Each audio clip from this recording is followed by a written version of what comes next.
आंदोलनाच्या नावाखाली, मराठा आंदोलनाच्या नावाखाली उकळल्याचा संशय व्यक्त केला, तेही मंत्र्यांच्यासून. काय याच्यावर माझं म्हणणं असं आहे, जरांगे या व्यक्तीला आरक्षणासंदर्भातली कुठलीही माहिती नाही हा आरोप मी नेहमी करत आलेलो आहे. आणि त्यांनी जे काल वक्तव्य केलेलं आहे, या वक्तव्यावरून मला असं वाटतं की हे आंदोलनच मुळात राजकीय हेतूनी आणि देवघेवीच्या हेतूनी प्रेरित होतं.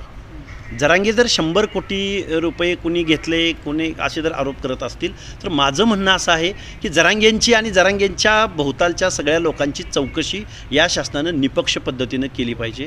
कारण उलटा चोर कोतवाल को काटे या म्हणीप्रमाणे 100 कोटी वगैरे त्यांच्या तोंडी येते कुठून भाषा. त्यांचीच चौकशी एकदा करा, त्यांची चौकशी करा आणि जे कोण खरे आरोपी असतील ते त्यामध्ये भेटतील. आणि मुळात महाराष्ट्रातल्या लोकांना मला असं आव्हान करायचं आहे की बाबा, आरक्षणाच्या नावाखाली सामाजिक न्यायाच्या भावनेच्या दृष्टिकोनातून आरक्षण दिलं गेलं आहे. गोरगरिबाच्या अन्नामध्ये, सामाजिकदृष्ट्या मागासांच्या अन्नामध्ये माती कालवण्याचा हा प्रकार आहे.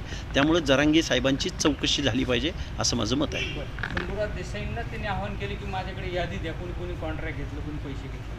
हे बघा, हे एकमेकाला साक्षी आहेत. या दोघांची चौकशी व्हावी असं माझं मत आहे. कारण यांचं आंदोलन डिक्लेअर होतं, भेटायलाही तेच जातात, एंटरटेनही हेच शासन करतं, ह्यांच्या गुप्त बैठका होतात. ह्या सगळ्या गोष्टी महाराष्ट्रानं पाहिलेल्या आहेत. त्यामुळे या दोघांचीही चौकशी झाली पाहिजे असं आमचं म्हणणं आहे. आंदोलनात काही आर्थिक घोळ झाले?